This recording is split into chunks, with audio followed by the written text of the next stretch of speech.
For years, the diplomatic lines between New Delhi and Ottawa have been fraying. Now, Canada has activated a high-level international security protocol, officially designating Khalistan extremists operating within its borders as a national security threat. To understand the weight of this decision, you have to look at how Canada usually handles diaspora politics. Historically, Ottawa takes a highly permissive stance, protecting almost all domestic organizing under the umbrella of free speech. Reversing that stance marks a rare and drastic departure from their established diplomatic norms. The target here is the Khalistan separatist movement. These specific groups advocate for carving an independent state out of India's Punjab region, and they have increasingly used Canadian soil to protest, organize, and push their demands against Indian diplomats. Labeling this movement a security threat strips away those free speech protections. It elevates a long-tolerated domestic issue into an active international counterterrorism priority.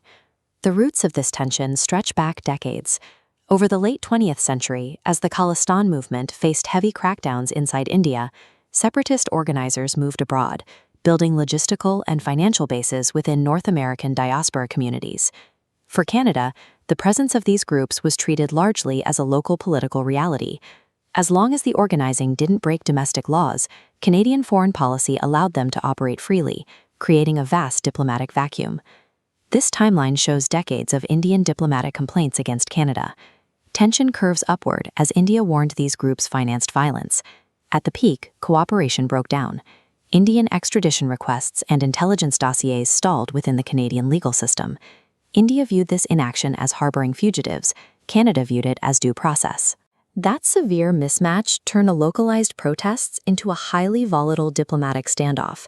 The status quo finally fractured over the last few years. High-profile assassinations, aggressive protests outside Indian consulates, and public threats directed at diplomats pushed the situation past the point of quiet diplomacy. Canadian authorities realized the risk was no longer contained to Indian soil. They began tracking rising instances of domestic radicalization and localized violence and organized crime tied directly to extremist factions operating within their own cities. The threshold for action was crossed when public safety risks outgrew the political benefits of neutrality. Ottawa had to act because organizing had evolved from political speech into coordinated physical threats. This policy shift was a reactive necessity. Internal radicalization and external pressure made the previous neutral stance untenable, forcing Ottawa to address the instability directly. Under Canadian law, a national security threat designation isn't a political condemnation. It is a specific legal mechanism that triggers immediate powers for intelligence agencies and law enforcement. This legal flowchart shows a threat designation branching into 3 immediate consequences: asset freezing, increased surveillance, and streamlined extradition. Focusing on asset freezing and surveillance, we see how they choke operational lifelines.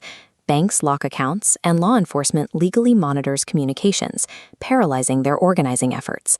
By systematically dismantling their financial and logistical networks, this legal framework paralyzes the movement's North American base, limiting their ability to support operations elsewhere.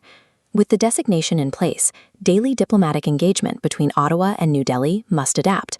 Consular staff and foreign ministries now have a shared security framework to reference, replacing the constant friction of the past.